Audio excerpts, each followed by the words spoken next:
My name is Craig Price. I'm the Senior Vice President of Mobility Products and Marketing for PCCW Global. It's a pleasure to be here virtually at the Mobile Virtual Network Operators Conference. This morning, I'm going to speak about the evolution and revolution of the digital MVNO. Let me share with you my screen. I think the first question I need to answer is, who is PCCW Global and why are we here at the MVNO conference? PCCW Global is the international operating arm of Hong Kong Telecom and its mobile operator CSL. And PCCW Global has been providing data and voice global transmission services to MNOs and operators for over 15 years. And why do we see an opportunity in the MVNO market? Today, as a result of global data and OTT, IoT services and the emergence of 5G, we see significant opportunity in the mobile market. Each year's forecast from the analysts seems to build on the next, especially with IoT services. We see this growth as a significant opportunity for MVNOs. With new data-only MVNOs emerging with the decline of voice, MVNOs no longer being restricted in providing services nationally, starting to provide services internationally. MVNOs focusing on IoT services and industry verticals. The automotive market is a clear example of this. And additional opportunities arising from the implementation of 5G and network slicing. We believe this is an exciting time for MVNOs, and PCCW Global is excited to be an enabler for the new age of the digital MVNO. Diving deeper down, we see that the Internet of Things is changing industries, making cities smarter, and the promise of 5G is accelerating these changes. I follow and I'm personally involved in IoT use cases, and I know every day brings a dozen more. For instance, we're now working on a proof of concept for people tracking application for tourists in the Caribbean.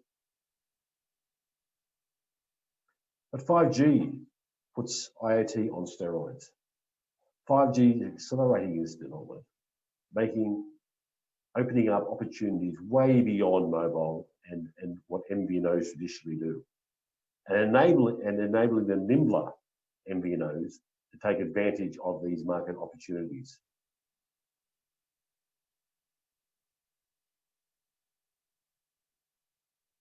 We see 5G revolutionizing smart cities, revolutionizing connected living, and trillions of devices being connected to the mobile network. And really, we see this as being revolutionary in terms of what opportunities are available for MNOs and MVNOs.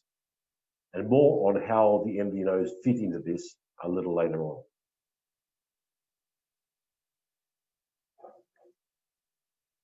We see the IoT market as being massive, especially with the growth of 5G. However, we do see the ARPU in terms of IoT connectivity still continuing to decline.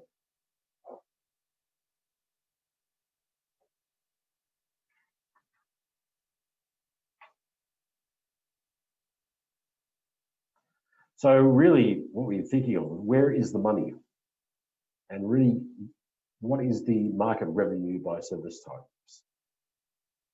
To take this further, the IoT market in total, device platform connectivity, is expected to be in excess of $1.1 trillion in 2025. While connectivity will grow in terms of overall revenue, we see it declining significantly. So applications, platforms, and professional service we see is making the greatest amount of contribution to the total revenue for IoT services. Now, on the face of it, this does not seem as like an opportunity for MVNOs. However, we strongly believe it does. Why? The IoT market will be massive across industry verticals. The IoT, and we see the development of smaller and more nimbler MVNOs taking advantage of this. We see this reflected in the global MVNO market forecast, where we see the MVNO market not only growing, but accelerating.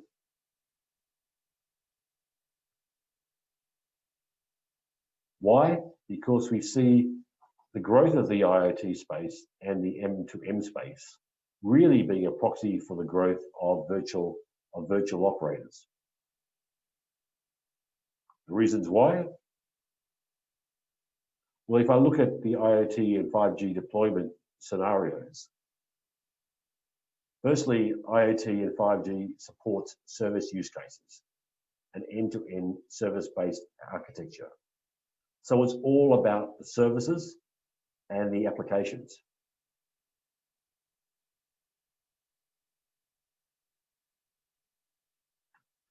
So 5G will also enable network slicing, which will enable a virtualization of the core network, which will open up private network service opportunities and private industry vertical opportunities. And we see MVNOs establish themselves to take advantage of this market opportunity. So we see a challenge for the MNO. So we see the mobile network operators specifically supporting massive device connection.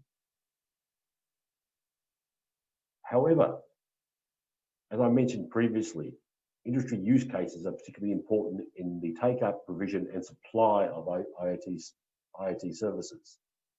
And we're starting to see that MVNOs will start to become more and more industry solution IT providers within specific verticals. And we see this as a major driver for MVNO growth.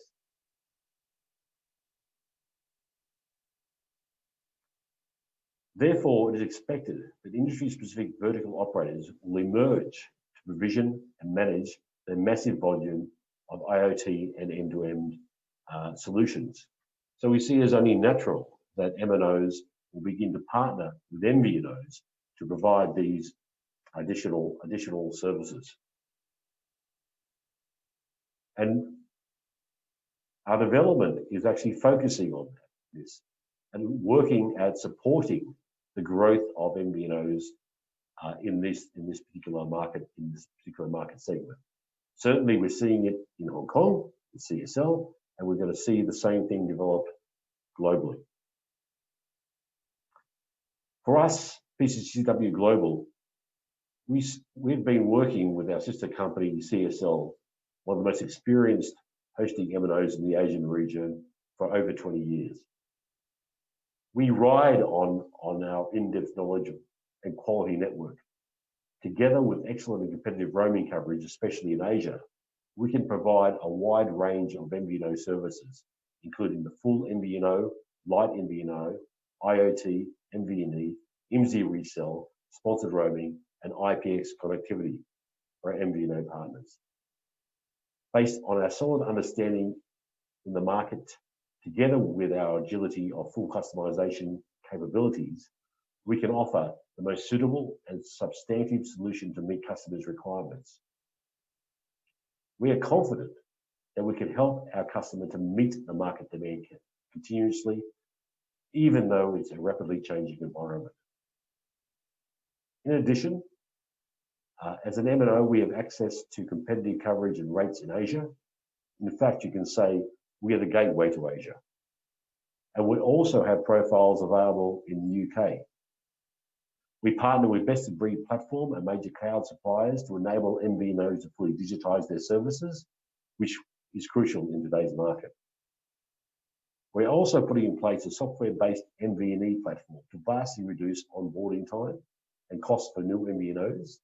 And new functions will include multi-IMSI management, enhanced billing capabilities, and IPX traffic-based optimization. So We're here to partner with MVNOs and to work with MVNOs for them to be successful and take our knowledge of our experience from Asia, the Asian MVNOs, IoT service delivery, and optimizing services internationally, and deliver that capability to our MVNO partners. I'd like to thank you for your time and the opportunity to be involved in this particular virtual conference.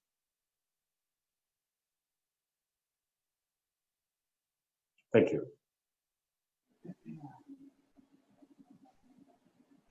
Craig, thank you very much for a fascinating presentation. It's raised a number of quite interesting points. So now we've got a short question and answer session. I'm looking to see, don't have any questions at the moment, so I think let's kick this off a little bit. A few years back, in the earlier days of MVNOs, there was a situation where the MVNOs were looking for, shall we say, ever decreasing niches in the market and hunting for ever reducing margins on those consumers in a sort of a real huge race to the bottom, which has arrived where we are today. So my take is that we are likely to see much less of that in the future, especially with 5G taking on, and we're going to go away from the B2C market and away to move across to a much more business to business focused market. What's your take on that? Let's have your views on that. Yes, look, I agree. I mean, in the past, I've done a number of business cases with MVNOs, and it was based on ethnic groups or to do with the customer base they already had. And when you evaluated an MVNO, it would really be on the ability to access the customer and actually have a mind share of that particular customer. What we're seeing now in real use cases is the data-only MVNO emerging, where they're looking at particular industries and segments based upon vertical industries. We're seeing that emerge. But actually, one of the interesting challenges of these MVNOs is they're somewhat micro MVNOs. So rather than addressing a large, wide customer base, they're looking at a particular industry segment. So the challenge for these MVNOs is essentially to provide services into these industry segments that's meaningful, and but it certainly is moving away from the whole base of looking at ethnic groups or customer groups. So what you're saying is the niche that used to be, shall we say, ethnic groups or cheap calls to somewhere, those niches have moved away from that consumer model towards niches that are industry vertical related.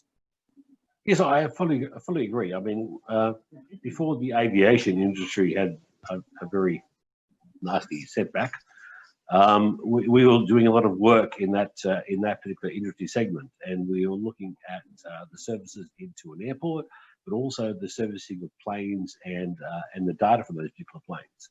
So we're looking at particular usage requirements, pretty much on a general level at this stage. So if a plane landed anywhere in the world, we were able to provide services to them, and also enable them to control their particular SIMs and manage it through our IoT connectivity platform.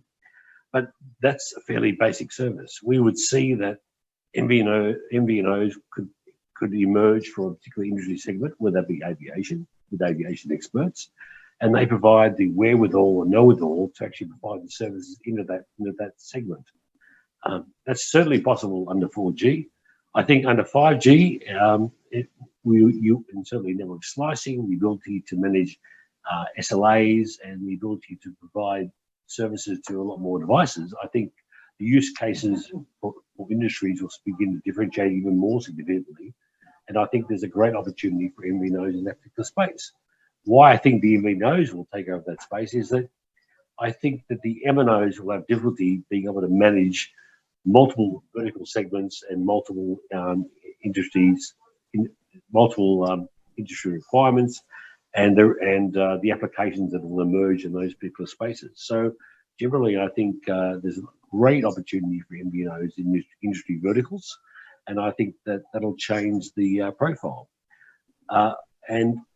Okay, the major barrier for MVNOs entering into these sort of micro industries has been the cost of doing so. However, certainly for us, that represented an opportunity because we see the ability to integrate with an MNO where we provide that service. We're doing that in Hong Kong, we're doing that in the UK. Then we're providing on top of that the OSS and BSS to enable these micro MVNOs to emerge. So at one stage we see the industry pulling these opportunities into the MVNO space. At the same time, we as an MNO, as a global MNO, see ourselves sort of pushing the MVNOs into this particular space as well. Certainly in our product plan, we're very focused on these particular services, and through our initial proof of concepts, we're seeing some existing MVNOs picking up these particular services and products as something that will interest them in the future and something that will actually drive their services as the industries develop. I think that we're not talking about 3-5 years. I think the horizon is somewhere between now and the next 3 years. And to some degree, COVID-19 sort of accelerated all of this development. Yeah. Okay, that's very interesting. There's a couple of points that I'd like to pick up on you because if we go back to the earlier days, or even the 4G, early 4G period with MVNOs and MNOs, the cost and the effort to integrate an MVNO into an MNO's network and the requirements and the don't touch my network because I'm an MNO, that was quite a difficult threshold for an MVNO to get over, especially unless you were a very light MVNO. But your comments there, it suggests that that integration effort is perhaps rather easier and rather lighter now with 5G. Is that the case? I don't think so. If you talk about the difference between 4G and 5G in terms of integration, I don't really think that's the case. I think that MNOs are very protective of the network, and they'll put a number of hurdles there to ensure that the integration meets their gold requirements. What is actually happening is that we're moving ourselves to being a global MVNE. In that regard, we're looking at investing ourselves in the integration to the MNOs. So we'll take the investment burden upon ourselves, and which we're doing in the UK, we're doing in Hong Kong, and then we provide an MVNE service across that. That means that we integrate once, but can supply the service to many on a country-by-country basis. We do that through the APIs and also through the platform. We've spent a lot of time choosing, which we'll be soon announcing, hopefully in the next month or so, in terms of the platform we'll be using to provide that integration. What that means is the integration, the MNO, don't worry about it, it's gone. Really, we're going to provide the software and services to enable you to provide these services elsewhere. And we're also looking at a no capital model, so it'll be based on volume, on how the volume comes through, and the cost will be on a volume by volume basis. Reduce the initial capex, but enable the business to grow based upon the volume they actually draw in as they develop their service. Thank you. Well, thank you very much, Craig. Thank you for the presentation, and thank you for answering some of these questions and expanding further on the earlier discussion. Thank you very much indeed. Thank you, Simon. Really appreciate it. Good to talk to you.